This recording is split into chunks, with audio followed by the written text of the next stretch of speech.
Hello, Bidas. What's good? What's good? So, today I bring to you this mysterious village hidden deep into the county of Taita Taveta. Within a location called Sagalla, there's a village known as Talio. It has some interesting geographical features like this rock face called Goe, which is a huge rock which holds a lot of historical and cultural significance among the locals. This village is very special. I've been there a couple of times. I actually grew up from there. One thing about this village that actually attracted my attention is the fact that it is always lush. The beauty that it displays, it is always green despite the surrounding environment.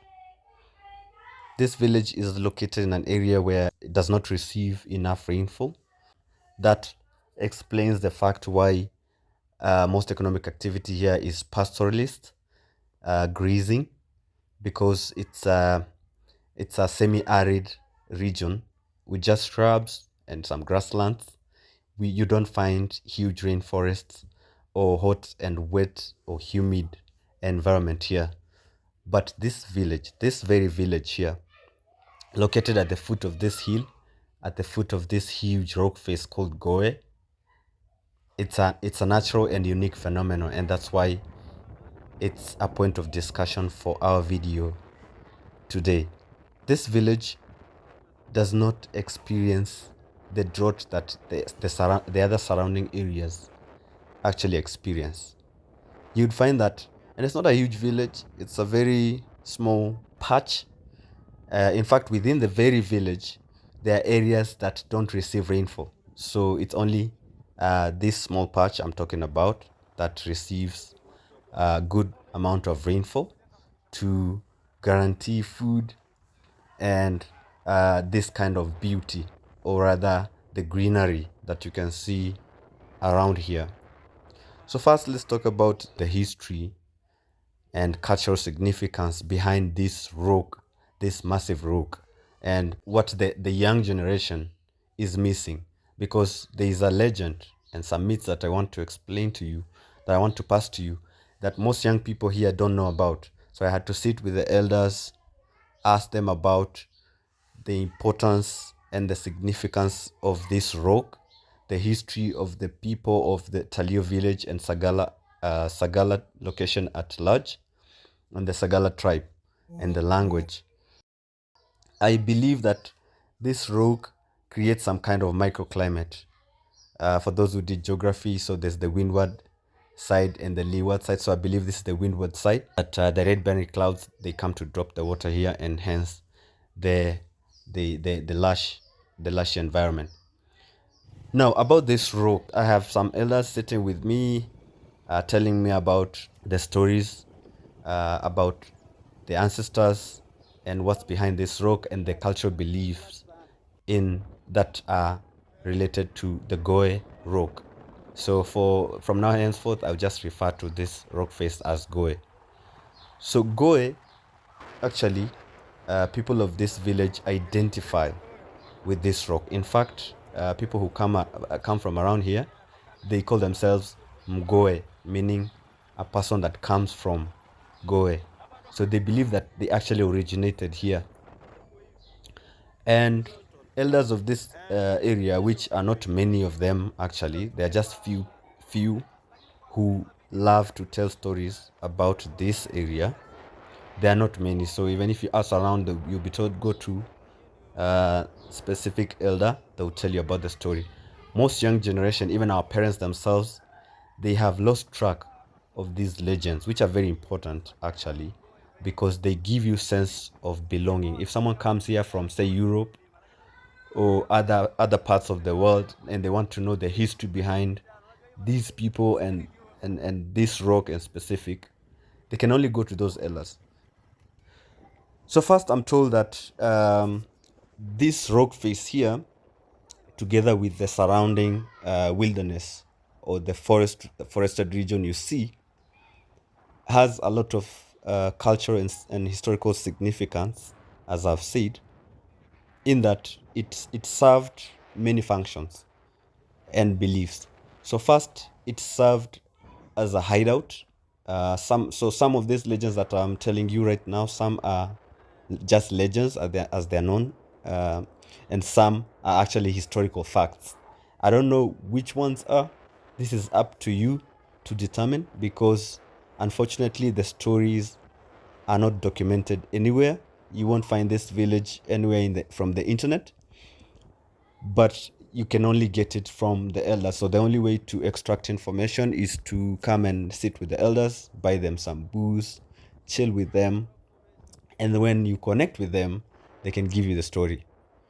So as a hideout, so the long time ago, um, during the time when people used to raid cattle and then gain territory by fighting, so a lot of conquest wars, there used to be Maasais actually who used to come all the way from the grasslands, plains, coming here and threatening Sagalla people, because the Maasais, they were fierce. So they would come, raid the cattle from the villages, because they believed all the cows belonged to the Maasais. So the Maasai would come and take all the cows from the tribe of this region. So to prevent that, the elders and men of this village used to go up this rock, so that they have height advantage, so that they could watch from there, and then they would see the enemy coming. That's why they would go up, they prepare their weapons. So their weapons are poisonous arrows and bows. And then that's why they would prepare their arrows and bows, and then defend their territory from there, and then come down. Okay? Come down to meet the enemy. That way, they would beat the enemy with the element of surprise, because they would hide their wives and children, and then for them, they'll go uphill. They'll stay up there for weeks waiting for the enemy, because they could tell the time and seasons around which these Maasai raiders would come. So that's one of the functions, as a hideout and as a place to prepare for war. The other one, it was a place to bury their elders, like their ancestors. So long ago, people of these villages, unlike now where they bury their departed ones in their gardens and around their homesteads, long time ago, nobody used to be buried around the villages. This is actually a fact. So if someone died, they would be taken up there. They'd be buried somewhere in the forest, and then after 1 year, they would actually dig up the grave, and then take the body, and then cut off the head, and then they take the skull to the caves now to put it up there in the caves, and then put the body back in the grave.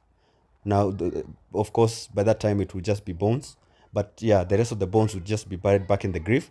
But the head would be taken now and be placed somewhere in special caves up there. And then now, that's where now they'll be coming to visit, to ask for forgiveness in case of famine or hunger, and then to ask for rains, of which I'll talk about in the next few minutes or seconds. So once they take the heads there, they would know which kind of elders are in which caves.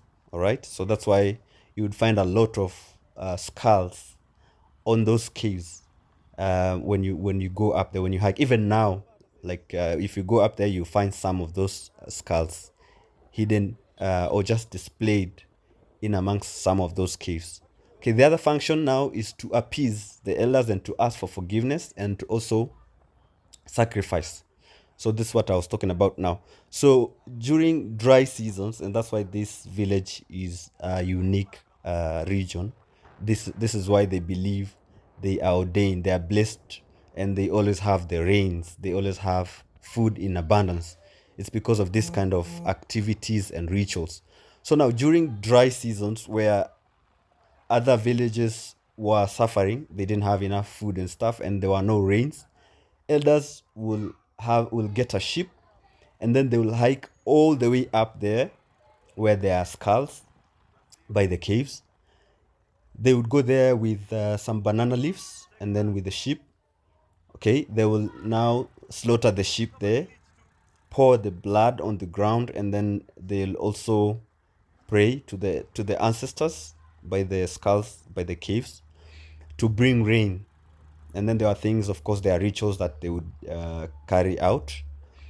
And then there were some rules or some laws. For instance, that meat, that slaughtered sheep meat, can only be grilled or roasted, can never be cooked, can never be deep fried or anything. And then it can only be eaten from banana leaves. No plates, no nothing. They can only eat from, they spread banana leaves on the ground and then eat from there. And then after praying, the elders will go down. And it was believed that the rituals were so strong, the connection to the ancestors was so strong, such that as the elders go down, the rain would start already. They would never reach to the foot of the hill before the rains. So the rains would catch up with them, such that when they come down from the hill, from that ritual and sacrifice, as they get to their homestead, they would have been rained on. So all of them will come to the house while they're dripping, because that ritual used to work. So that is some, those are some of the beliefs and some of the legends. Another legend that I'm told about is that this rock face you see here, the Goe Rock face, has some magnetic properties. So it is believed that no aircraft has ever flown close by, because once upon a time, like long time ago, one aircraft from Europe tried to land on top of that, tried to fly around, and then it was attempting to land. And as it was getting closer and closer, it was attracted by those magnetic forces, and it crashed. So it crashed because of the magnetic field around there. So that's another belief, that this stone face actually has some magnetic properties.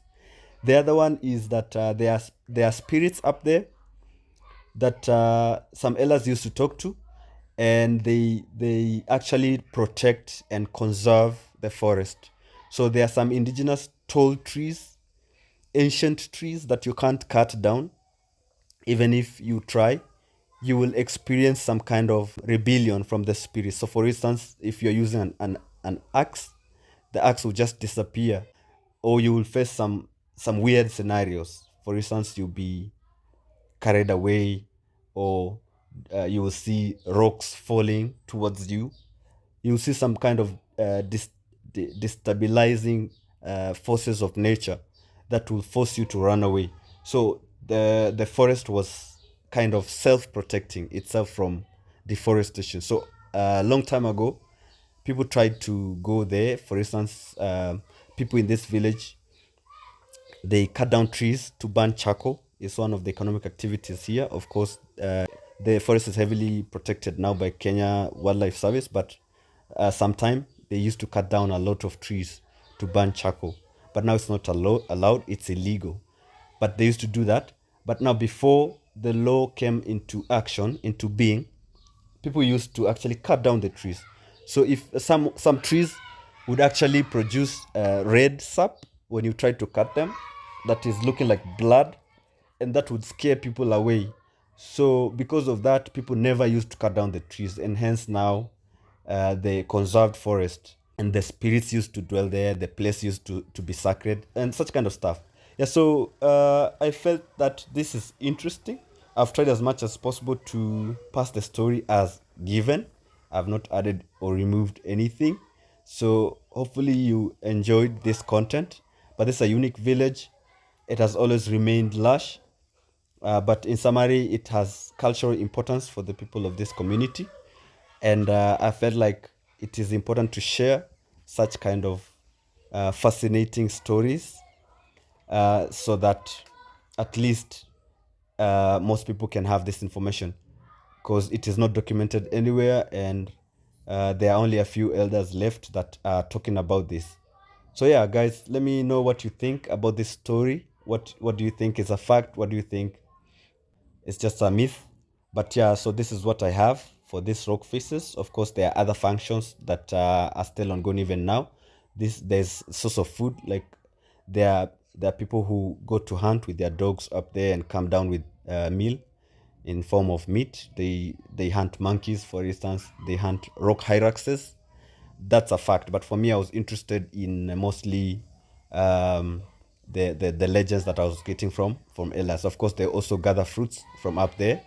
There's some indigenous fruits that up to now people go up there to harvest and eat, which is interesting. For those few remarks, let me know what you think, and don't forget to like and subscribe for more content like this one. Thank you guys. Bye. See you in the next video.